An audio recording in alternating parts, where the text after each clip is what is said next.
कृपया ध्यान दें। कृपया ध्यान दें। कृपया ध्यान दें। अगर किसी भाई या बहन को शराब के मामले में समस्या हो या शराब छोड़ना हो तो कृपया संपर्क करें जीएसओ इंडिया, मतलब ये वेबसाइट पर संपर्क करें www.agsoindia.org और अपने आसपास एए मीटिंग ढूंढने के लिए यह वेबसाइट पर जाएं www.aa.org/findaa। धन्यवाद। मेरा नाम हरेश है और मैं एक शराबी हूँ। केवल hi hi everybody. Thank you Latur fellowship कि मुझे अपने अनुभव कथन के रूप में सेवा देने का मौका दिया।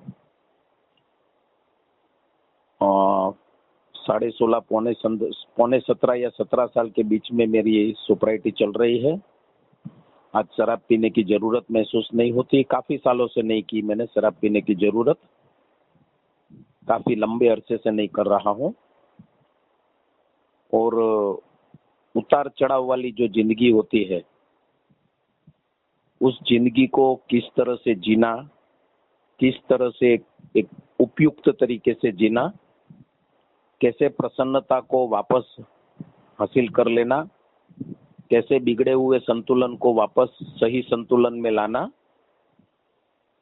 ये जो मैंने और मेरे जैसे अनगिनत मेंबरों के अनुभव से एक ही फलित होता है कि 12 स्टेप कर लेने के बाद जो मुझे जिंदगी जीने का तरीका मिलता है, उसके ऊपर मेरी काबिलियत और मेरी शक्ति के अनुरूप एक्शन लेने की वजह से उतार चढ़ाव वाली जिंदगी के बीच में मैं सही रूप में जिंदगी जीने को अपने आप को काबिल बना सकता हूँ। ये प्रिंसिपल जो 12 स्टेप के आधार पे मुझे समझने में आए, जानने में आए, महसूस हुए, उसको प्राधान्य देकर मैं मेरी जीवन को एक जीने जैसा, एक कुछ हद तक आसान और कई महीने में उपयुक्त, संतुष्ट की ओर ज्यादा से ज्यादा लेने की पात्रता और चांस भगवान मुझे देता रहता है। मैं ऐसा नहीं कहूँगा कि 12 स्टेप कर लेने के बाद 12 स्टेप एक दफा स्पॉन्सर के साथ बैठ के कर लिए तो उसका ये मतलब कभी नहीं निकालना कि अभी मुझे करने का कुछ बाकी नहीं है, अभी सब काम मेरा हो गया, अभी मेरी जिंदगी जैसी मैं चाहता हूँ वैसी बन जाएगी। ये भ्रम बिल्कुल नहीं पालने का, क्योंकि 12 स्टेप कर लेने के बाद मुझे जीवन का नया रास्ता मिलता है, जीने का नया रास्ता मिलता है, जो कतई मेरे जीवन में बहुत कम मात्रा में था या बिल्कुल ही था नहीं। वैसा एक नया रास्ता मुझे मिलता है और उस रास्ते पर चलने से सबके अनुभव रहे कि बहुत सारी चुनौतियों का सामना करना पड़ता है। ऐसा नहीं है कि मैं डिस्टर्ब नहीं होगा, डिप्रेशन में नहीं जाऊंगा, गुस्सा नहीं होगा, मेरा संतुलन नहीं बिगड़ेगा। ये सब चुनौती के रूप में जीवन का ही एक ये हिस्सा है, सबके साथ होता है। तो मैं कहीं अलग अनोखा नहीं हुआ, नहीं हो के 12 स्टेप कर लिए तो कभी प्रॉब्लम आएगी ही नहीं। लेकिन एक बात जरूर मैं कह सकूंगा मेरे अनुभव से कि 12 स्टेप का जीने का तरीका अपनाने के बाद, समझने के बाद, जो भी चुनौती है वो मेरे लिए जिंदगी को अच्छी तरह सीखने के लिए मदद रूप बनती है। उसका पूरा आधार है 12 स्टेप का बेस जो है, रिकवरी का जो बेस है, मेरे जीवन का फाउंडेशन है, उसके ऊपर अगर मैं जीता हूं तो चुनौतियां, प्रॉब्लम, मुश्किलें सब मेरे लिए संपत्ति जैसा बनने लगता है, क्योंकि उसमें से मुझे जिंदगी सीखने का, समझने का और उसको प्रगति करवाने का एक मौका बनता है। जब भी प्रॉब्लम आते हैं, पहले प्रॉब्लम आता था तो शराब ही उसका सॉल्यूशन था, अभी भगवान की बड़ी कृपा है कि मुझे सही सॉल्यूशन के बारे में जानकारी मिली और उस सॉल्यूशन के ऊपर विश्वास हुआ, सबसे पहली बात। और वो सॉल्यूशन है हमारा स्पिरिचुअल प्रोग्राम, हमारा 12 स्टेप के जो प्रिंसिपल। तो एक ही बदलाव हुआ है कि प्रॉब्लम तो आते हैं, लेकिन वो इंसैनिटी नहीं आती है दारू की कि शराब पी लो और सब भूल जाओ, ये बिल्कुल नहीं आता है। ये बोलते हैं ना, संपूर्ण मानसिक बदलावट। भगवान की मदद से यहाँ तक तो मुझे काफी साल से महसूस कर रहा हूँ कि पहले प्रॉब्लम आता था तो आज पी लेते हैं भाई, झेल नहीं पाता, ये वो सब बाद में देखेंगे, आज पी लेते हैं, थोड़ी सी पी लेते हैं, थक गया हूँ, टेंशन है, तनाव है, प्रॉब्लम है। वो जो इंसैनिटी मेरे सर के ऊपर राज कर रही थी, उसकी जगह सैनिटी एक ही आई है कि भाई प्रॉब्लम आया है तो सही सॉल्यूशन की तरफ मुझे जाना चाहिए, मुझे मेरे स्पॉन्सर से बात करनी चाहिए, किसी को मदद रूप बनना चाहिए। 12 स्टेप प्रिंसिपल के हिसाब से जो मुझे एक्शन लेनी है, 6-7 step, 10 step, 11 step, 3rd step, वो हिसाब से मुझे मेरा मन उस दिशा के अंदर और एक्शन भी उस दिशा के अंदर मुझे चलानी है। ये सैनिटी आ गई है। तो भूख लगती है तो मैं कंकड़ पत्थर खाने नहीं जाता, मिट्टी खाने नहीं जाता, मैं सही खाना खाने जाता हूँ ताकि मेरे भूख का प्रॉब्लम को सही सॉल्यूशन मिले। तो ये इंसैनिटी से सैनिटी, जो संपूर्ण मानसिक बदलावट के रूप में शराब के मामले में काफी साल से हम जैसे लोग महसूस कर रहे हैं, इसीलिए तो सोबर है। अगर हम सही सॉल्यूशन की तरफ नहीं जाते तो हमारा सोबर रहना नामुमकिन था, लेकिन हम सही सॉल्यूशन और उसके ऊपर विश्वास और उसके ऊपर कुछ कुछ कृति करने से हमारे शराब पीने की जो कारण, जो भी परिस्थिति निर्माण होती है हमारे जीवन में, उस समस्या में हम ज्यादा नहीं फंसते हुए, शराब पीने की हमारे से गलती नहीं होती और हम सही सॉल्यूशन लेके हम अपना ग्रोथ, प्रगति करते रहते हैं। तो दोस्तों, उसमें चौथा और 5वीं पायरी का बहुत ही बड़ा भूमिका है, क्योंकि हमारा प्रोग्राम भी कहता है कि सही कार्य 4 स्टेप से शुरू होता है। सही कार्य, रिकवरी का सही कार्य 4th, चौथी पायरी से शुरू होता है। पहली 3 पायरी तो मुझे चौथी पायरी का सही कार्य करने के लिए, चौथी पायरी से जो मेरा सही कार्य चालू होता है 4 से 12 कदम।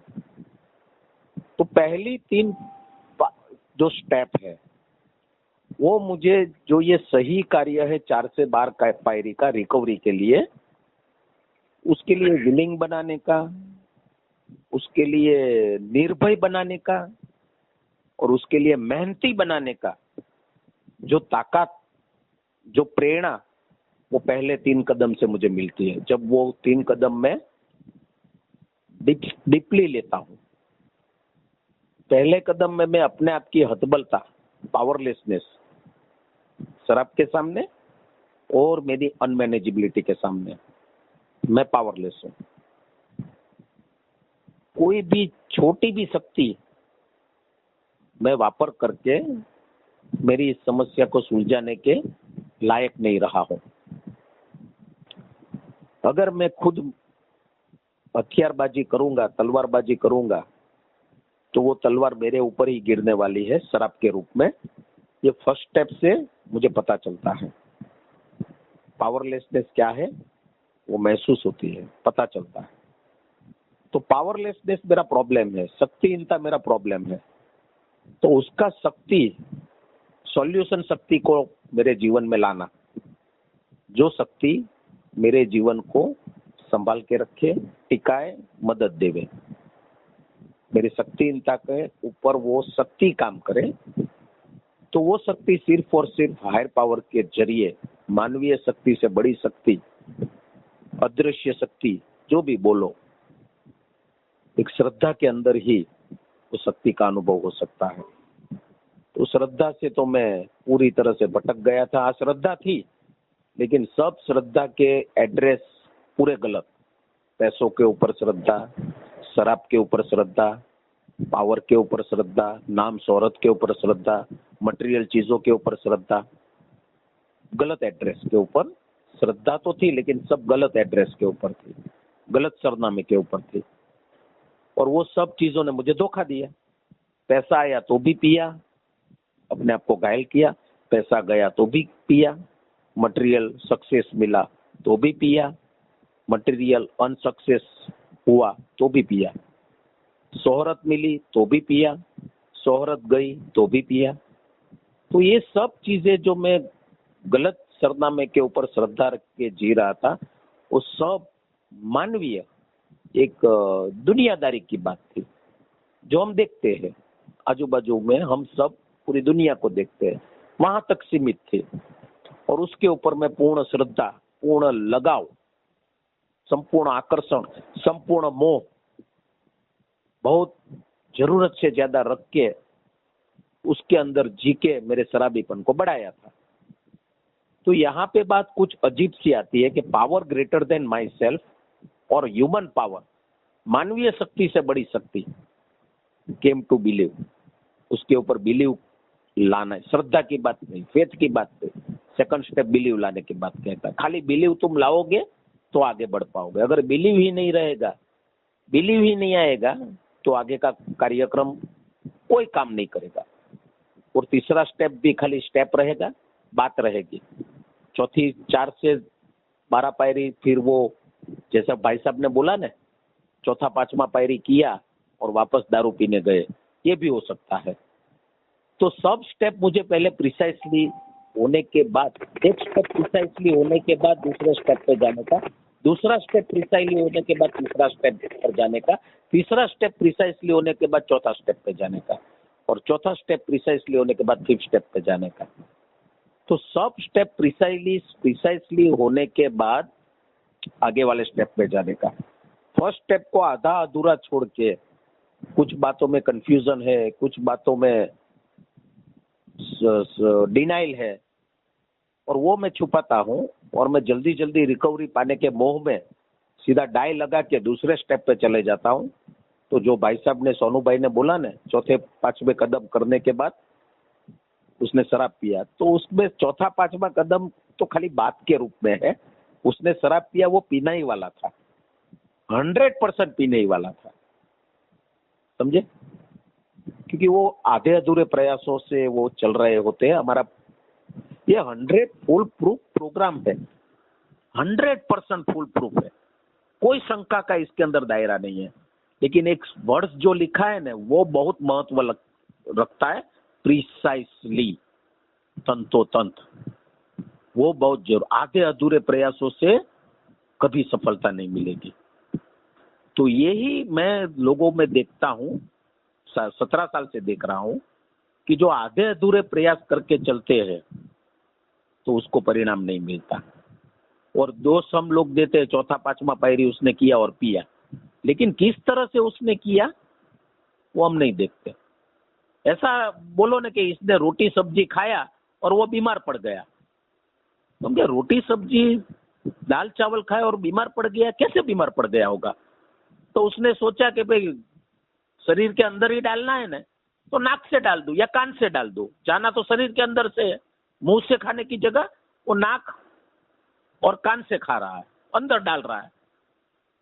तो मुंह में कुछ उसको तकलीफ है, कुछ जलन है या कुछ कोई प्रॉब्लम है मुंह के अंदर, तो बोला शरीर के अंदर डालने के लिए नाक या कान। ऐसा अज्ञान अवस्था में वो ऐसी हरकत करेगा और हम ऐसा सोचेंगे कि रोटी सब्जी का दोष है, रोटी सब्जी का दोष है, जिससे वो बीमार पड़ गया। लेकिन उसने जो क्रिया की वो प्रिसाइसली नहीं थी, नाक से खाया या कान से अंदर डाला, तो फिर बीमार पड़ना ही था। तो इस तरह से प्रोग्राम को प्रोग्राम के हिसाब से नहीं लेते हुए, अपने लॉजिक, अपने आइडिया, अपनी फिलोसॉफी से जो लेने जाते हैं, खुद गब्बर तो ये प्रोग्राम काम नहीं करता। इसलिए सही स्पॉन्सर की बहुत जरूरत है। और सही स्पॉन्सर लेकर भी मेरे जैसा शराबी अपनी मनमानी चलाता है, स्पॉन्सर से छुपाता है, स्पॉन्सर से खुल के बात नहीं करता, स्पॉन्सर की खुल के बात नहीं सुनता। उसमें भी अपना लॉजिक चलाएगा तो सही स्पॉन्सर के साथ रहते हुए भी अपनी प्रॉब्लम का जिम्मेदार वो खुद ही बनेगा, क्योंकि स्पॉन्सर तो लिया है लेकिन स्पॉन्सरशिप में वो ऑनेस्ट नहीं है, स्पॉन्सरशिप में सही विलिंगनेस नहीं है उसकी, वो अभी भी अपनी आइडिया को, अपने लॉजिक को ज्यादा आगे रख के चलता है, तो भी परिणाम नहीं मिलता। इसीलिए प्रिसाइसली शब्द का बहुत अहमियत है। तो सेकंड स्टेप में जब बिलीव, वो स्टेप का जब हम अभ्यास करते हैं, सेकंड स्टेप में पूरा एग्नोस्टिक चैप्टर का एक एक लाइन को डीप लेवल पे समझने का प्रयत्न करते हैं, तो यकीन मानिए बिलीव का निर्माण होता ही है, एक विश्वास करने की इच्छा का जन्म होता है। 100% हो सकता है अगर प्रिसाइसली सेकंड स्टेप लेता हूं तो। और उसके बाद थर्ड स्टेप का जब मैं स्टडी करता हूं, स्पॉन्सर की भी मदद लेता हूं, थर्ड या कोई ओल्ड टाइमर की मदद लेता हूं, तो थर्ड स्टेप में जो डिसीजन मुझे लेना है जिंदगी मेरे को ऊपर वाले के मार्गदर्शन में सौंप देने का, गुड ऑर्डरली डायरेक्शन से मुझे क्यों जीने का है, self will say God will क्यों अपनाना है, सेल्फ विल मेरे अंदर से निकालना और उसकी जगह गॉड विल से चलना क्यों जरूरी है, ये पूरा लेसन थर्ड स्टेप में स्टडी करने से महसूस होता है कि खुद की इच्छा से चलने वाला जीवन मार डालेगा। आज तक यही साबित हुआ कि अरे तेरी खुद की इच्छा ने ही तेरे जीवन में सर्वनाश ज्यादा से ज्यादा वही जिम्मेदार रही है। कभी किसी का सुना नहीं, कभी किसी का माना नहीं, बस खुद की इच्छा, खुद के फिलोसॉफी, खुद का लॉजिक, खुद के आइडिया को ज्यादा महत्व दिया और वही तूने बरसाया अपने जीवन के ऊपर, और उसी ने तेरे को बॉटम दिखाया, शराब पिलाया, सब कुछ, रिश्ते बिगाड़े, सब में खुद की इच्छा को ज्यादा महत्व देना। उसमें जो ईगो, अकड़, रिजाइनमेंट, बहुत सारी सब बातें प्रदर्शित होती थी मेरी खुद की इच्छा में, और वो मुझे छोड़ना पड़ेगा, नहीं तो मरना पड़ेगा, मार डालेगी मुझे। ये थर्ड स्टेप रियलाइज करता है, तभी मैं डिसीजन लेने के लिए तैयार होता हूं कि अब मुझे मेरी खुद की इच्छा नहीं चलानी, आगे की जिंदगी में मुझे अपने आप को खुद की इच्छा के कोड़े से बचा के रखना है, खुद की इच्छा नहीं चलानी है। ये लेसन मुझे मिलता है थर्ड स्टेप से, अंदर तक वो गहराई में मुझे महसूस होता है। तो अगर मुझे खुद की इच्छा नहीं चलानी है तो मुझे करना क्या है कि मेरी जो भी इच्छा है और मेरा जो भी जीवन है वो मेरे भगवान, मेरा हायर पावर, उसके मार्गदर्शन में मुझे दे देना चाहिए। ये डिसीजन लेने के काबिल मैं तीसरी पायरी में होता हूं। तो इच्छा यानी कि मेरे अंदर बहुत सारी चलती रहती है, ऐसे होना चाहिए, वैसे होना चाहिए, इस तरह से होना चाहिए, उस तरह से होना चाहिए, ये करो, वो करो, इसको ये करना चाहिए, उसको वो करना चाहिए। वो गुंथम गुंथी के रूप में चलती रहती है, एकदम वो मकड़ी के जाले की तरह अनाप शनाप चलती रहती है, और उसी से ही मेरा मन घिरा हुआ रहता है, फंसा हुआ रहता है, परेशान रहता है, तकलीफ में रहता है। मुझे शांति का अनुभव नहीं होता, आत्म शांति कोसों दूर रहती है, और कंफ्यूजन वाले एक बिगड़ी हुई मनस्थिति के अंदर ये मेरी सेल्फ विल मुझे परिणाम देती है, बिगड़ी हुई मनस्थिति का। तो उसका एक ही इलाज है कि पूरा का पूरा कोई अच्छी जगह पे वो रख दो और उसका मार्गदर्शन लो।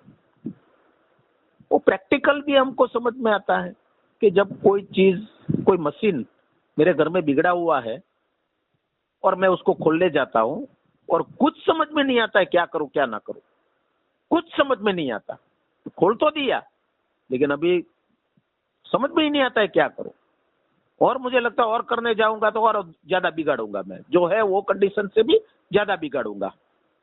तो मैं एक मैकेनिक को फोन करता हूं और उसको पूरा का पूरा मैं उसको मशीन के बारे में जो भी है वो उसको बताता हूं। फिर वो मैकेनिक मुझे, उसका जो टेक्नीशियन है जिसको उसका नॉलेज है, वो फिर मुझे गुड ऑर्डरली डायरेक्शन देता है, और वो गुड ऑर्डरली डायरेक्शन के हिसाब से मैं मेरा सेल्फ विल नहीं चलाता, और मेरे सेल्फ विल को मेरी विल को गुड ऑर्डरली डायरेक्शन के हिसाब से चलाता हूँ, जो टेक्नीशियन देता है। एक एक बात उसकी सुनता हूँ, करता जाता हूँ, सुनता हूँ, करता जाता हूँ, तो मेरा मशीन जो है उसके मार्गदर्शन से ठीक होने की दिशा में जा सकता है। तो मेरी जिंदगी भी पूरा मशीन बिगड़ गया है, और उसको ज्यादा बिगड़ रहा हूँ, और खुद की इच्छा चला के आज तक साबित हुआ, और आगे यही होने वाला है। तो यहाँ पे मुझे रुकना है, डिसीजन लेना कि मुझे एक गुड ऑर्डरली डायरेक्शन, मेरे ईश्वर जो मुझे गुड ऑर्डरली डायरेक्शन दे सकता है, उसके चरणों में मुझे समर्पित कर देना, उसके मार्गदर्शन में समर्पित कर देना। डिसीजन लेने के लिए मैं तैयार होता हूं, लेकिन वो डिसीजन को साकार करने के लिए, वो सही में मेरे जीवन में काम करे, उसके लिए बहुत सारी अड़चनें हैं, इतनी सारी अड़चनें हैं जिसका मुझे पता ही नहीं। डिसीजन तो ले लिया है, क्योंकि डिसीजन लिए बगैर अभी जिंदगी बच नहीं सकती। इसलिए परिस्थिति की वजह से मैं डिसीजन तो ले लेता हूँ, कभी मुझे खुद की इच्छा नहीं चलाना, भगवान के मेरी इच्छा जो मेरे अंदर चलती रहती है, और मेरा जो जीवन है, जो मेरे साथ हो रहा है, ज्यादातर जो हो रहा है वो सब मेरी इच्छा के विरुद्ध हो रहा है। मैं करना चाहता हूँ ये हो रहा है, ये मैं करना चाहता हूँ कुछ और हो रहा है मेरे साथ कुछ और। तो जो कुछ भी हो रहा है, जो रियलिटी है, वो मेरा जीवन। तो मेरी कल्पना और मेरी रियलिटी, मेरी कल्पना यानी मेरी इच्छा है, और मेरा जीवन यानी मेरी रियलिटी, वो दोनों को दोनों भगवान के मार्गदर्शन में सौंप देने का। तो वो मेरी कल्पनाओं को, इच्छाओं को भी गुड ऑर्डरली डायरेक्शन देगा, और मेरे साथ जो हो रहा है उसके प्रति भी गुड ऑर्डरली डायरेक्शन देगा। ये निर्णय तो मैं ले लेता हूं उसके हवाले करने की, लेकिन बहुत सारी गड़बड़ी होने की वजह से मैं सेल्फ विल को छोड़ना चाहते हुए भी वो इतनी ताकतवर बन गई है कि साली छोड़ना चाहते हुए भी छूटती नहीं है। छोटी छोटी बातों में वापस सेल्फ विल आ जाती है। और दूसरा, मुझे good orderly direction, God will क्या है उसके बारे में भी समझ ही नहीं है, किसको गॉड विल का है, किसको सेल्फ विल का है। निर्णय तो ले लिया है, लेकिन सेल्फ विल छोड़ने में भी मेरे पास पात्रता नहीं है। ये तो ऐसा ही समझो ना कि मैंने शराब छोड़ने के बहुत सारे निर्णय लिए, और सब दिल से लिए, लेकिन शराब रोए रोए में, रोम रोम में ऐसी फंसी हुई थी, कोई भी निर्णय लेने से मुझे वो शक्ति नहीं मिलती थी शराब छोड़ने की। 2-4 दिन, 5 दिन वो निर्णय की ताकत चलती थी, उसके बाद वो शराब इतनी ऊपर आ जाती थी कि वापस मुझे उसके पास जाना पड़ता था। तो खाली निर्णय लेने से काम नहीं बनेगा भाई। निर्णय लेना जरूरी है आगे की प्रक्रिया को चलाने के लिए, आगे की प्रक्रिया में जाने के लिए, एक्शन पार्ट में जाने के लिए। अगर डिसीजन नहीं लूंगा तो एक्शन पार्ट नहीं ले पाऊंगा, और खाली डिसीजन लेके एक्शन पार्ट नहीं करूंगा तो डिसीजन रहेगा। तो अभी मेरा प्रॉब्लम है मेरी सेल्फ विल में से मुझे मुक्ति और गॉड विल को मेरे जीवन में लाना, जिससे मेरी इच्छा और मेरा जीवन गॉड विल और ईश्वरीय कृपा से एक नया अनुभव मुझे मिले अपने जीवन में, जो मुझे सुकून देवे, राहत देवे, फ्रीडम देवे। जो मैं चाहता हूं अपने जीवन के लिए, अंदर से जो चाहता हूं वो परिणाम मुझे मिले। और वो एक ही थर्ड स्टेप कहता है, ईश्वर आधारित जीवन जब बनता है, ईश्वर केंद्रित जब जीवन बनता है, और ईश्वर की इच्छा के अनुरूप जब जीवन बनता है, तभी ये परिणाम मिल सकते हैं। थर्ड स्टेप के ऊपर जब मेरे जैसा शराबी जीता है, उसके बाद क्या परिणाम मिलते हैं, ये भी प्रोमिस के रूप में बिग बुक में थर्ड स्टेप में जहां लिखा है बोला गया है। निर्णय लेने से नहीं होता है, निर्णय जब साकार होता है, जब थर्ड स्टेप के अनुरूप मैं जीता हूं, मेरा जीवन तीसरी पायरी के अनुरूप बनने लगता है, तब मेरे को क्या परिणाम, क्या प्रोमिस मिलते हैं, वो सब पहले ही बताए दिए हैं, ताकि मैं थर्ड स्टेप को मेरा निर्णय स्ट्रांग बने। तो हल्का फुल्का निर्णय काम नहीं लगेगा, मेरा स्ट्रांग निर्णय होना चाहिए थर्ड स्टेप का कि मुझे इच्छा और जीवन भगवान के मार्गदर्शन में आगे चलाने हैं। तो अभी जो मेरी सेल्फ विल पूरे रोम रोम में एक शराब जैसे बसी हुई थी, वैसी सेल्फ विल भी मेरे रोम रोम में वो फंसी हुई है। सेल्फ विल नहीं चाहते हुए भी आती रहती है और मुझे शिकार बनाती रहती है। तो निर्णय लेने के बाद वो सेल्फ विल मुझे क्यों शिकार बनाती है, क्यों मेरा संतुलन बिगाड़ती है, क्यों मेरे जीवन में वापस प्रॉब्लम खड़ा करती है, मेरे को रेस्टलेस, इरिटेबल और डिसकंटेंट बनाती है। तो ये सेल्फ विल का ही जो सेल्फ है वही कहीं गड़बड़ है, मेरे सेल्फ में ही कहीं गड़बड़ है। सेल्फ यानी मेरा पर्सनालिटी, मेरा जो ये कैरेक्टर है वो मेरा सेल्फ, तो उसमें ही कहीं गड़बड़ है। तो गड़बड़ क्या है? Character defects. अभी निर्णय लिया कि मशीन को सही करना है, मशीन को सही करना है, बिगड़ा हुआ मशीन को सही करना है। तो निर्णय लेने से ये काम नहीं होने वाला, तो मशीन सही नहीं हो जाएगा। निर्णय लिया है तो तुम एक्शन की तरफ आगे बढ़ो, और मशीन को सही करना है तो मशीन को अगर एक कैरेक्टर का नाम दिया जाए, सेल्फ का नाम दिया जाए, जैसे हमारा मशीन, जिंदगी का मशीन, और वो मशीन के कैरेक्टर में जो डिफेक्ट है, अगर वो डिफेक्ट सही किया जाए, मशीन के अंदर जितने भी डिफेक्ट है, जो भी पार्ट बिगड़ा हुआ है, वो पार्ट को रिपेयर किया जाए या निकाल के नया डाला जाए, जो भी उसका जरूरत है वो हिसाब से उसकी डिफेक्ट दूर की जाए, तो ही मशीन अच्छा हो सकता है। तो मशीन को खोलने की प्रक्रिया और उसकी डिफेक्ट को ढूंढने की प्रक्रिया, वो है चौथा और पांचवा कदम, जो हम जैसे लोगों ने कभी नहीं किया था। हमेशा गलती बाहर ही ढूंढते रहे। इन्वेंटरी लिया, पूरी जिंदगी भर लिया, लेकिन किसका लिया? बीवी का लिया, माँ बाप का लिया, परिवार के हर एक लोगों का लिया, आस पड़ोस के हर एक लोगों का लिया, ए में आने के बाद ए मेंबरों का भी लिया, लेकिन अपना इन्वेंटरी कभी नहीं लिया। सही दिशा में प्रिसाइसली मेरा इन्वेंटरी नहीं लिया, इसीलिए मैं धोखे में रहा। इसीलिए जो आत्म शांति मुझे चाहिए थी, जो परिणाम मुझे चाहिए थे, एक सुकून वाली, एक उपयुक्त जीवन, वो दूर के दूर रहे। तो चौथी पायरी में मुझे सेल्फ इन्वेंटरी, खुद की इन्वेंटरी, मेरे कैरेक्टर की इन्वेंटरी, मेरी पर्सनालिटी की इन्वेंटरी।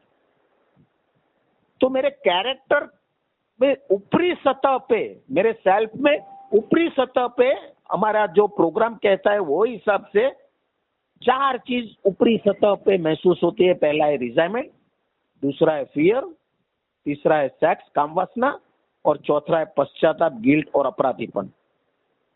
यही ऊपरी सतह पे मुझे महसूस होता है, मेरे कैरेक्टर में, मेरी पर्सनालिटी में, मेरे सेल्फ में। यही मुझे ऊपरी सतह पे महसूस होता है, और वही चीज मुझे दारू में डुबाती थी। तो सबसे पहले शराब, उसको छोड़ने आया तो one day at A time शराब को अरेस्ट किया। आप लोगों के साथ ताकत मिली शराब से दूर रहने की। अभी मैं मेरे बिगड़े हुए कैरेक्टर के साथ जी रहा हूं, शराब से दूर हूं, लेकिन बिगड़े हुए कैरेक्टर के साथ मेरी जिंदगी चल रही है।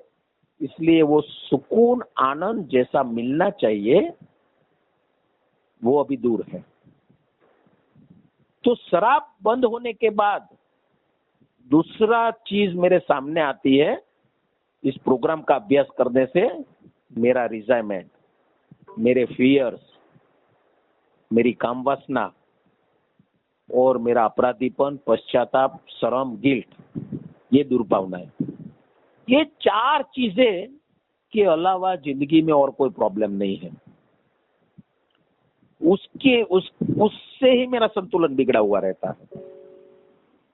तो जब मैं ये रिजाइनमेंट इन्वेंटरी लेता हूं कि भाई रिजाइनमेंट क्यों है भाई, उसकी जड़ क्या है?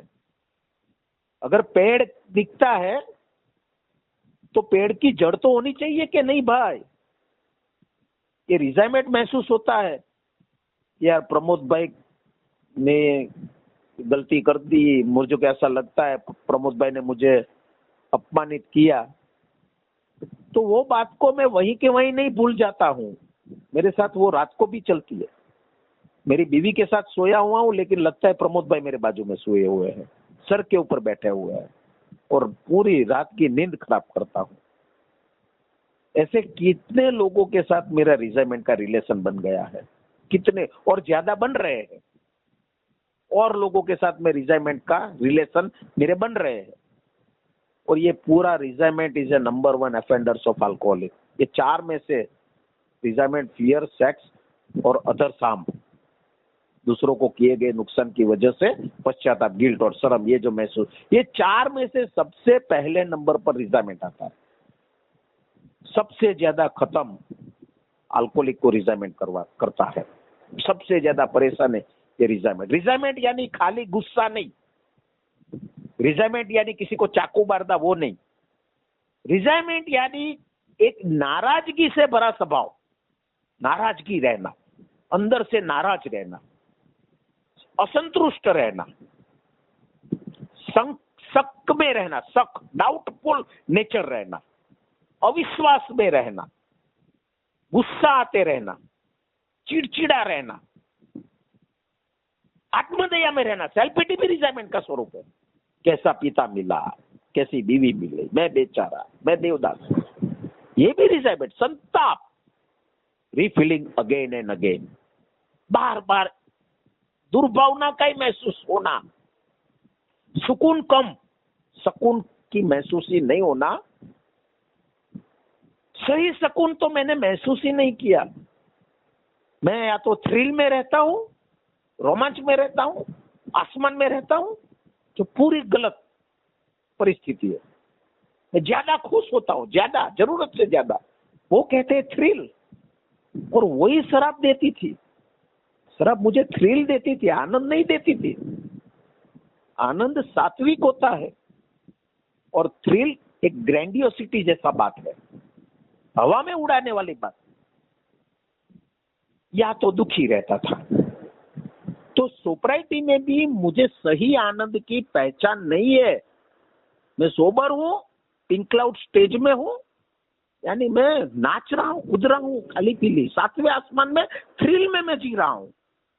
और वो थ्रिल कहीं ना कहीं धोखा देगा। आज तक दिया है।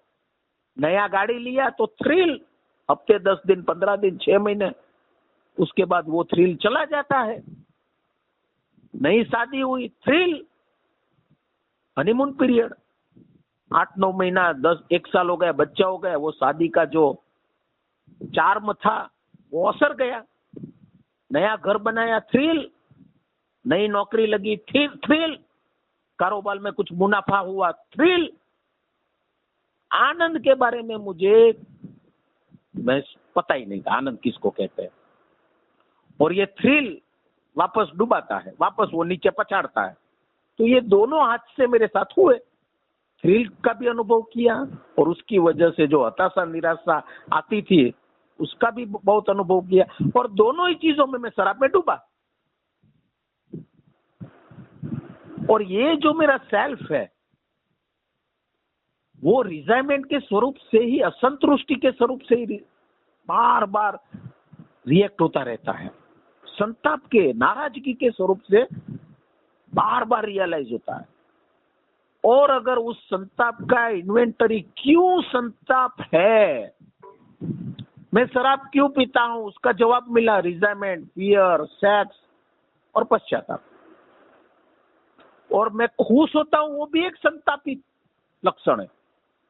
मैं बैलेंस बिगाड़ देता हूं अपना, असंतुलित मन, वो भी एक रिजाइनमेंट है।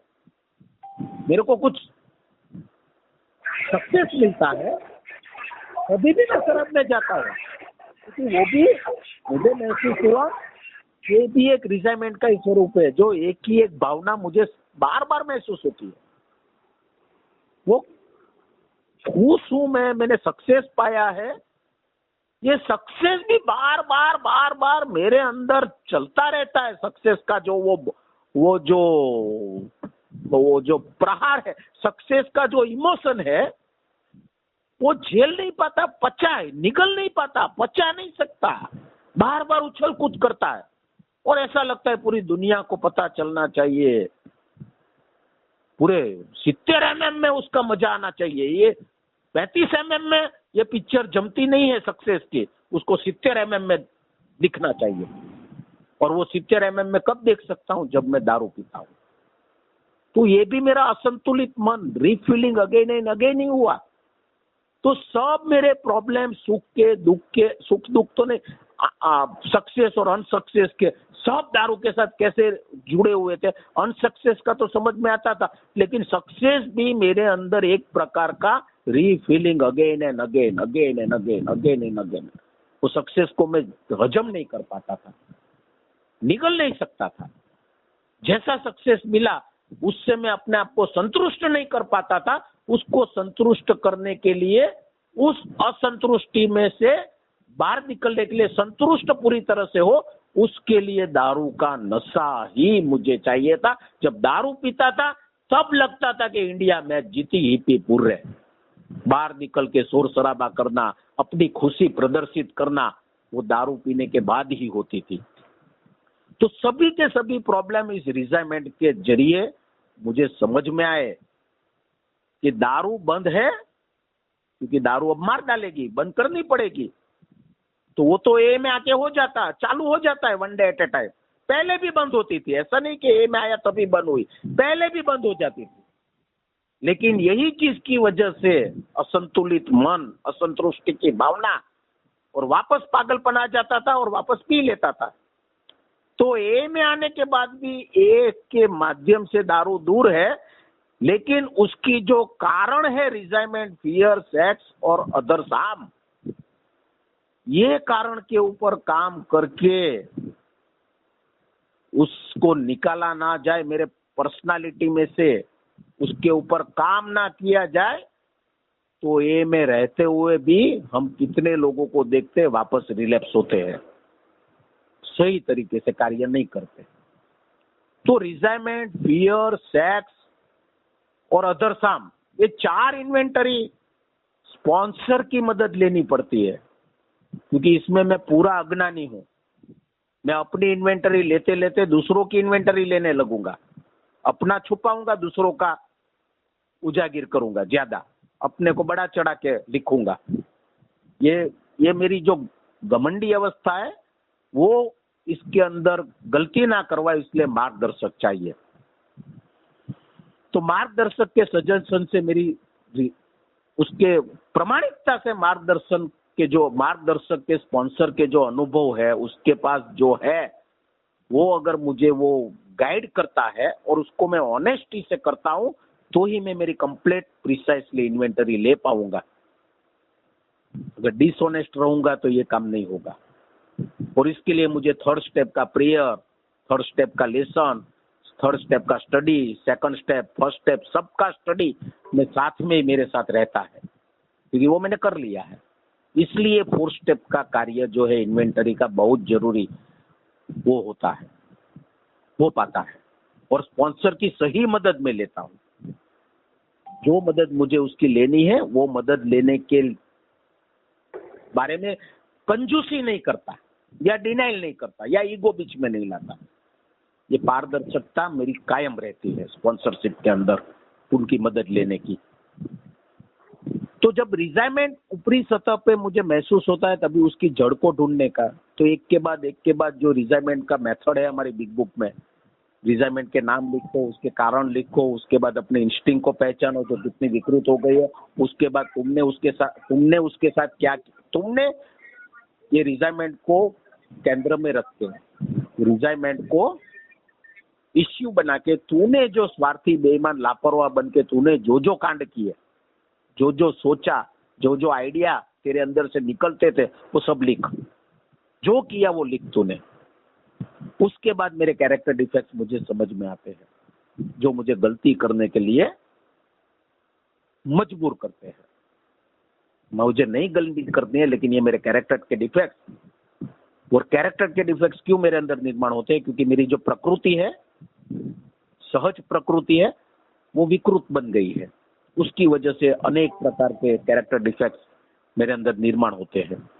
लोभी, लालची, स्वयं केंद्रित, अहंकार केंद्रित, भयभीत, संपूर्णता का आग्रही, परफेक्शन का आग्रही, जड़, निराश्य, हताश, आलसी, उतावलापन, प्रभुत्ववादी, मालिकी भाव, शंकाशील, जेलसी, ईर्ष्याळु, जलन, अनेक प्रकार के कैरेक्टर डिफेक्ट्स मेरे ऊपर राज करते हैं और वो डिफेक्ट मेरी जिंदगी को बिगाड़ते हैं।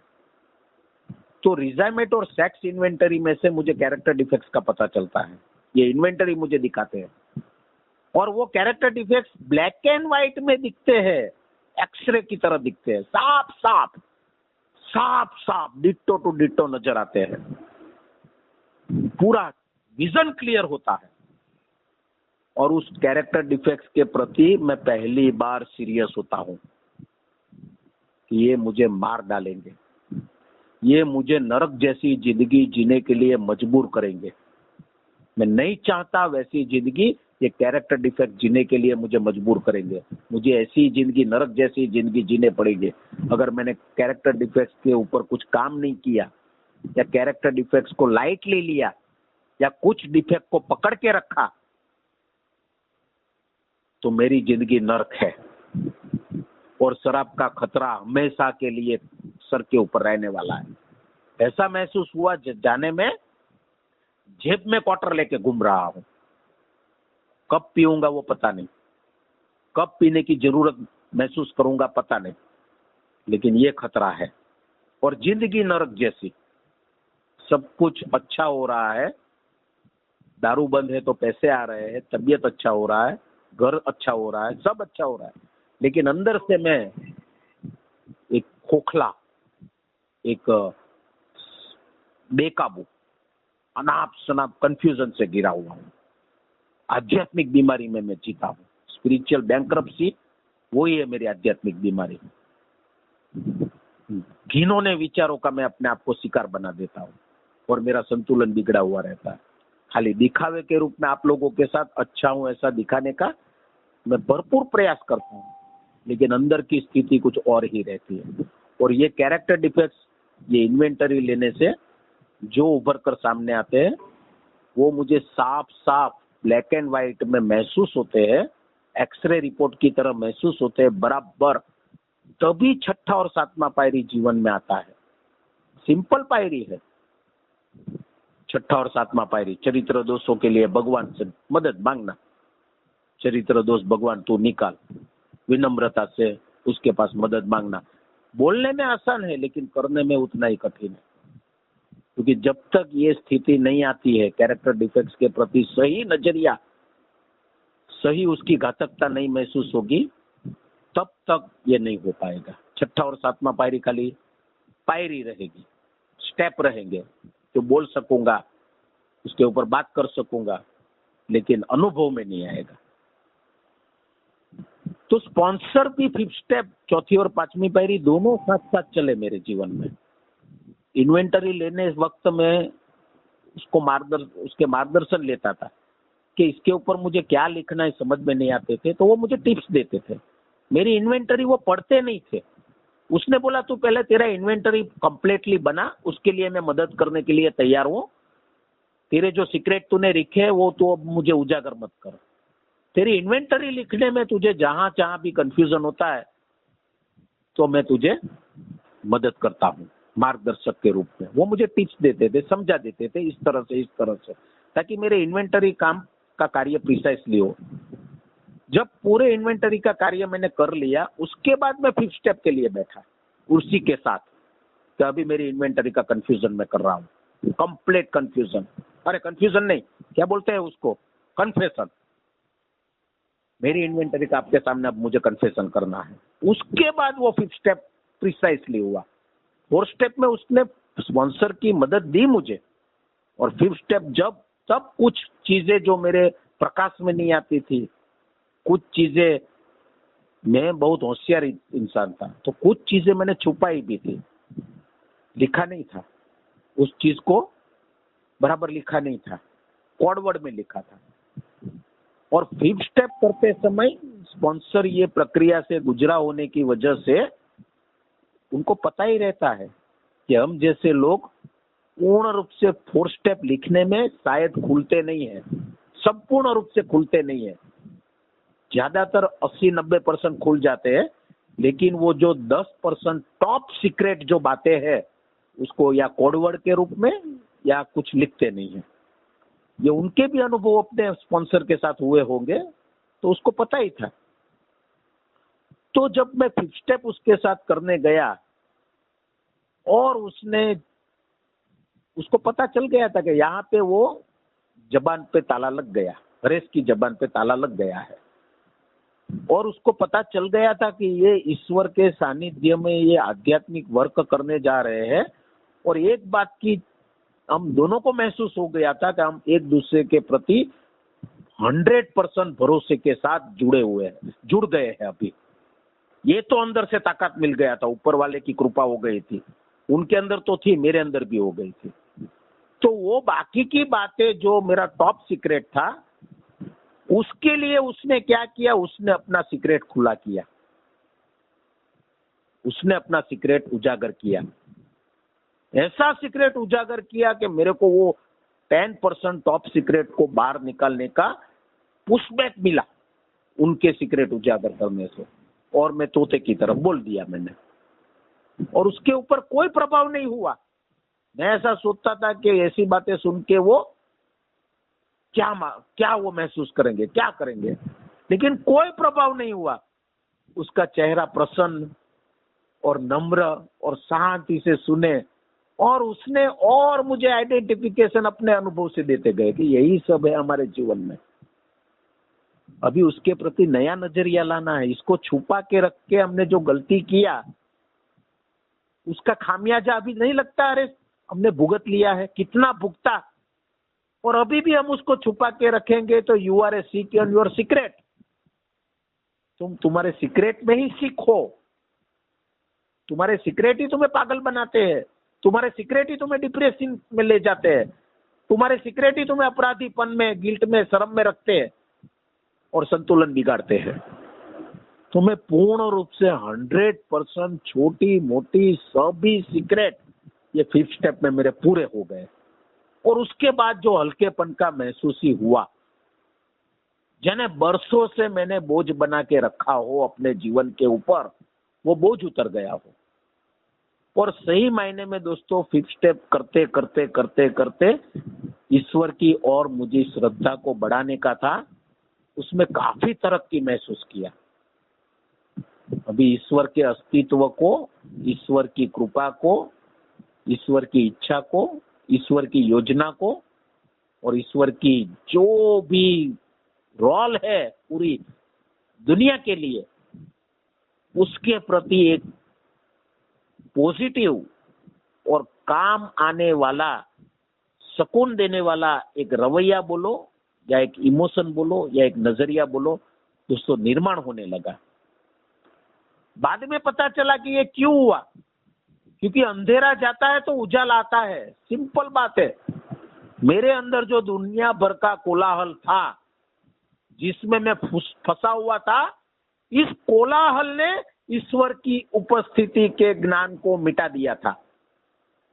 और ये कोलाहल कब शांत हुआ, उसको शांत होने की दिशा कब मिली, जब 4th स्टेप करने के बाद प्रिसाइसली 5th स्टेप स्पॉन्सर के साथ बैठ के, स्पॉन्सर ने बहुत ही मदद किया मेरे इन्वेंटरी को प्रिसाइसली कन्फेशन करने के लिए। जो बचा खुचा था वो भी पूरा हो गया 5th स्टेप के अंदर। कुछ चीजों में उसने अलग तरीके से एंगल बताए जो मुझे समझ में नहीं आते थे, उसने बताया, तब समझ में यार इस बार इस एंगल से तो मैंने सोचा ही नहीं, इस एंगल से तो मैंने देखा ही नहीं, मैं कितना अज्ञान और अंधकार में था। तो वो सब बातें जो मैं अंधेरे में था, वो कैसा अंधेरा था, किस तरह का था, वो भी साफ हुआ। ऐसा नहीं कि खाली छुपाई हुई बातों को ही उजागर हुआ। कुछ बातें जो मैं ये मानता था और उसके साथ कन्फेशन स्टेप के अंदर मेरी वो मानने की बात पूरी मुझे गलत महसूस हुई कि यार सही ये था और मानता था मैं, ये सही ये था मानता था मैं, मेरे परिवार के सदस्यों के प्रति, मेरे काम करने की जगह के ऊपर, मेरे ये जगह पे वो जगह पे काफी मेरा डेल्यूजन भ्रम जो था, तब मुझे भ्रम नहीं लगते थे, मुझे वो सच्चाई लगती थी, वो सब क्लियर हुए। बहुत लंबी स्टोरी है ये तो पूरे 3 दिन बोलेंगे तो भी ये पूरा होने वाला नहीं है, लेकिन ऊपर ऊपर से ये सब मैं बता सकता हूँ। बहुत सारे कंफ्यूजन क्लियर हुए। ये 5th स्टेप का महत्व दोस्तों, और उसके लिए ऑनेस्टी से स्पॉन्सरशिप में मुझे जोड़ना बहुत जरूरी है। अगर मैं स्पॉन्सर के सामने भी एक्टिंग करता हूँ, कलाकारी करता हूँ, अरे हाँ तो कलाकारी करता हूँ, तो इसका एक ही मतलब है कि मैं अपने आप पैर के ऊपर कुहाड़ा मारूंगा। एक ऐसा पहली दफा मेरे जीवन में ये बंदा भगवान ने भेजा है, एक जिंदा दिल इंसान भगवान ने भेजा है, जो मेरी डीप रूटेड समस्याओं की तह तक जाने के लिए ये भगवान का भेजा हुआ बंदा है मेरे लिए। भगवान बन के आया है मेरे लिए, भगवान नहीं है लेकिन भगवान का रोल अदा करने आया है। उसके माध्यम से मैं भगवान तक पहुंच सकता हूं, और उसी के साथ ही मैं अगर डिसऑनेस्ट रहूंगा तो नुकसान उसका नहीं है, सबसे बड़ा नुकसान मेरा है। और ये प्रक्रिया धीरे धीरे धीरे धीरे धीरे धीरे मुझे आगे बढ़ाती है। मैंने पहले ही दिन पूरा सीक्रेट नहीं बताया जाके तुरंत ही, धीरे धीरे से शुरू किया, धीरे धीरे से, और कब मैं खुलता गया पता भी नहीं चला। और खुलने के बाद जो मुझे अनुभव मिले, परिणाम मिला, वो एकदम नए अनुभव थे, एकदम नया अनुभव जो अब तक की जिंदगी में नहीं हुआ हो वो। इसीलिए 5th स्टेप कहता है कि अगर मुझे इस दुनिया के अंदर, इस जीवन के अंदर दारू से अच्छी तरह से दूर रहना हो, और दूसरा मुझे प्रसन्न और सुखी रहना हो, तो किसी एक के साथ मुझे संपूर्ण प्रामाणिक बन के रहना ही पड़ेगा। किसी एक के साथ संपूर्ण ऑनेस्ट बन के रहना पड़ेगा, और वो कोई एक, वो ही मेरा स्पॉन्सर, जो 2 वे से चलता है। ऐसा नहीं है कि मुझे ही स्पॉन्सर की जरूरत है, स्पॉन्सर को भी अपने स्पिरिचुअल ग्रोथ करने के लिए और आध्यात्मिक विकास करने के लिए उतनी ही जरूरत उसको स्पॉन्सर की है, जो एक लेवल पे दोनों स्पॉन्सरशिप में एक दूसरे के साथ जुड़े, जहां पे कोई दुनियादारी की, बेवजह की, फिजूल की बात नहीं होते हुए खुद के बारे में ज्यादा बात करें, खुद की रिकवरी और डिसीज और अपनी समस्या के बारे में प्रोग्राम रिलेटेड बात करें। ऐसे लोगों की तलाश स्पॉन्सर को भी रहती है, क्योंकि वो भी अपना स्पिरिचुअल ग्रोथ करवाना चाहता है। उसके मन में ये तीव्र इच्छा रहती है कि और मेरा अधिक आध्यात्मिक विकास कैसे हो। उसके लिए सबसे बेस्ट प्रूफ होने वाली बात है दूसरों को ये 11 स्टेप, 12वें स्टेप में लिखा है ना, having had a spiritual awakening by this step. ये कदमों के बाद जो आध्यात्मिक जागरण होता है वो दूसरे पीड़ित शराबियों तक पहुंचाने का, यानी उसको स्पॉन्सर बन के, स्पॉन्सरशिप में जुड़ के, उसने जो उसके स्पॉन्सर के साथ जो उसने करवाया, जो स्टेप करवाया, वैसे उसको स्टेप करवाने के लिए मदद रूप बनने का, तो उसका खुद का स्पिरिचुअल ग्रोथ होता है, और उसकी जिंदगी और ऊपरी लेवल, ऊपरी सतह पे जाती है, ऊर्ध्व गति पे जाती है, और उसको परिणाम मिलता है। तो 4 और 5th स्टेप, जब चारों इन्वेंटरी होने के बाद आगे की जिंदगी के बारे में मुझे क्या करना है, वो 6ठा, 7वां, 8वां, 9वां पायरी और 10वां, 11वां और 12वां पायरी। पहले अगर मेरा रिपोर्ट सही नहीं निकलेगा तो मैं धोखे में रहूंगा, दवाई बराबर नहीं लूंगा, रिपोर्ट नहीं करवाऊंगा तो मैं अपने हिसाब से डॉक्टर का भी बराबर नहीं मानूंगा, डॉक्टर को भी समझ में नहीं आएगा क्या करना क्या नहीं करना, स्पॉन्सर को भी समझ में नहीं आएगा अगर मैं इन्वेंटरी नहीं लूंगा तो सही तरीके से। तो सही इन्वेंटरी, मेरा सही रिपोर्ट, ब्लड रिपोर्ट बोलो या एक्सरे बोलो, फिर वो डॉक्टर रिपोर्ट देखता है, फिर उसके अनुसार दवाई लेता है, और रिपोर्ट मुझे अपने आप के साथ प्रूफ कर देता है कि अरे तुझे मलेरिया है, अरे तुझे टीबी है, अरे तुझे ये है, कोई शंका का स्थान नहीं है उसके अंदर। फिर मैं प्रिसाइसली इलाज की तरफ जाता हूँ। तो चौथा और पांचवा पायरी से मेरा प्रिसाइसली इलाज जो है, छठा और सातवां पायरी मोस्ट इम्पोर्टेंट, मेरे चरित्र दोषों के ऊपर काम करके, one day at A time उसको ऊपर काम करके, छठी और सातवीं पायरी का वापर करके उस चरित्र दोषों से मुक्ति पाना, उसकी तीव्रता कम से कम मेरे जीवन में होती जाए चरित्र दोषों की, उस अवस्था में आगे बढ़ना। 8वीं 9वीं स्टेप से मुझे वो एमेंड्स करूंगा। एमेंड्स में जीना, एमेंड्स करने का नहीं है, बोलते हम करने का, एमेंड्स में जीने का है। अरे बीवी का एमेंड्स थोड़ा एक दफा पैर पकड़ लिया, माफी मांग लिया तो हो जाएगा?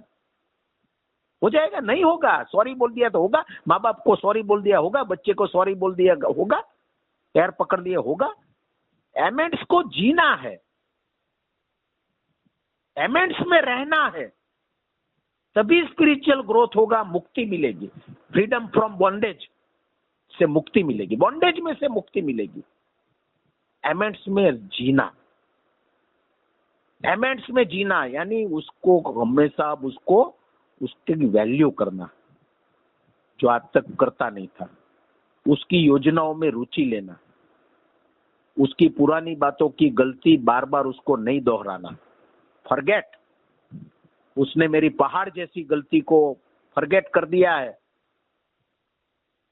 भुला दिया है, तो मुझे मैं ये नहीं कर सकता क्या जो बार बार उसको उजागर करता। और नई गलती अगर उसके सामने कुछ छोटी मोटी होती है, घर वालों के अंदर कोई कांच का बर्तन गिर जाता है, फूट जाता है, कुछ ऐसा होता है, ऐसा होता है, तो टेक इट इजी, लाइट लेके माफ कर देना। और अपने से कोई गलती होती है तो माफी मांग लेना, प्रायश्चित कर लेना। उनके चाहने वालों के साथ रिलेशनशिप बढ़ाना, उनको इंपॉर्टेंस देना, उनके चाहने वालों के साथ उसकी तारीफ करना, छोटी छोटी बातों में उसकी तारीफ किया करना, लोगों से, उनके सामने भी, लोगों पे भी उसकी तारीफ करना। और सबसे बड़ी बात, उसका अच्छाइयाँ पहले लिख लेना। उसके अंदर बहुत कुछ अच्छाइयाँ है अगर मैं देखूं तो, लेकिन ये करने के बाद 6-7 स्टेप के ऊपर मैं जब काम करता हूँ, चरित्र दोष जो आड़े आते थे वो अभी उछल कूद नहीं करेंगे छठी सातवीं पायरी के कार्य से। उसके बाद मैं अगर उसकी अच्छाइयाँ देखूंगा, मेरे पिताजी के अंदर कितनी अच्छाई है, मेरे बीवी के अंदर कितनी अच्छाइयाँ है, मेरे आस पड़ोस के लोगों के ऊपर पास कितनी अच्छाई है, ए मेंबर के ऊपर के अंदर भी कितनी अच्छाइयाँ है, उसका अगर मैं लिस्ट बनाता हूँ तो मेरी आंखें चौड़ी हो जाती है। यार मैं क्या देखता था और मुझे देखना क्या चाहिए था। फिर उसको लेके मैं लोगों को भी उसका आकर्षण देता हूँ, उसकी अच्छाइयाँ शेयर करता हूँ। उसकी बुराइयाँ शेयर करने की आदत मेरी कम से कम होती है, ये अमेंडमेंट है। और उसकी बुराइयाँ शेयर नहीं करता हूँ तो मेरा संतुलन बिगड़ता नहीं है। अच्छाइयाँ शेयर करता हूँ तो मुझे स्पिरिचुअल शक्ति मिलती है, ताकत मिलती है। पूर्ण विपरीत दिशा जो मैं जीता था उससे पूर्ण विरुद्ध दिशा में जीने का एक्शन लेना, छठी सातवीं और 8वीं 9वीं पायरी, चारों पायरी का लेसन ये मुझे सिखाती है। और ये सबको 10वीं 11वीं और 12वीं 10वीं पायरी में प्रैक्टिस करना, one day at A time, रोजाना जिंदगी में जो सीखा है उसको प्रैक्टिस करने का पायरी है 10वां। और 5 स्टेप का इन्वेंटरी से मुझे सच्चाई का पता चला तो अभी भी कभी रिजाइमेंट आता है, फियर आता है, शंका आती है, ये आती है, तो वो जड़ पकड़ने का तुरंत ही वो अभ्यास बन जाता है। और 5 स्टेप का किया हुआ पास्ट का कार्य वो प्रेजेंट की जिंदगी के लिए एक पदार्थ पाठ, क्या बोलते हैं, लेसन बन जाता है। और उसके जरिए मुझे मेरे प्रॉब्लम की जड़ समझ में आती है, कैरेक्टर डिफेक्ट समझ में आते हैं। छठी सातवीं पायरी की विलिंगनेस आती है, 8वीं 9वीं पायरी का भी विलिंगनेस आता है, और 10वीं पायरी में मैं मेंटेनेंस करते रहता हूँ अपने जीवन में। और ईश्वरीय शक्ति तब तक मेरे जीवन में बहुत ही प्रभावशाली, मेरी श्रद्धा के अंदर उसने स्थान लिया होता है ये करने से, क्योंकि पता चल जाता है ये मेरे से होने वाला नहीं था। वो प्रॉमिस भी बोलते हैं, वो हिसाब से ये कुछ हायर पावर, मेरी श्रद्धा का, ईश्वर का ही ये चमत्कार है।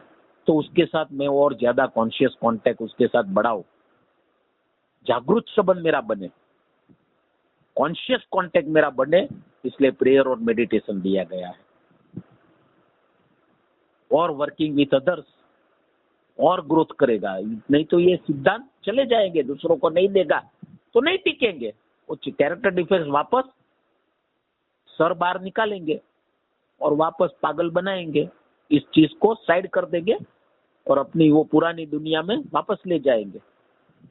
तो दूसरों को वर्किंग विथ अदर्स, दूसरों को निस्वार्थ देते रहना और हमारी जिंदगी के जो सभी क्षेत्रों में, काम की जगह पे, में, घर में, समाज में, सोसाइटी में, रास्ते के ऊपर, बाइक चलाते समय, कहीं घूमने जाते वक्त, सब जगह पे मैं व्याकुल होता हूँ।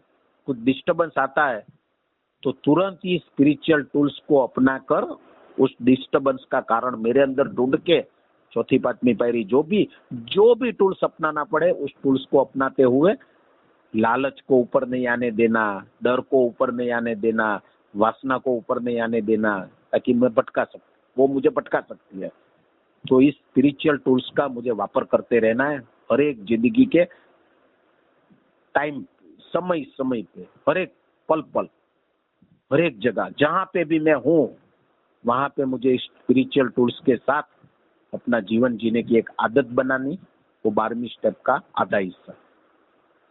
तो चौथी और पांचवी पायरी सही में मेरा एक रिपोर्ट निकलने के बाद आगे की पायरियों को जोड़ती है, आगे की पायरियों के बढ़ने के लिए मुझे काबिल बनाता है। हर एक स्टेप आगे के स्टेप के लिए मुझे ताकत देता है। पहला स्टेप दूसरे स्टेप पे जाने के लिए, दूसरा तीसरे स्टेप पे जाने के लिए, तीसरा चौथे पे जा, चौथा पांचवें के, पांचवा करूंगा तो छठे सातवें की तरफ जा पाऊंगा, वो करूंगा तो 8वें 9वें एमेंट्स का कार्य आसान हो जाएगा, क्योंकि कैरेक्टर डिफेक्ट्स के ऊपर मैं काम करने लगूंगा। तो जो एमेंट्स में जीने के लिए मुझे जो कैरेक्टर डिफेक्ट्स रुकावट डालते थे, तो वो छठी सातवीं पायरी वो नहीं रुकावट डालने देंगे और मैं एमेंट्स का पार्ट क्लियर कर पाऊंगा।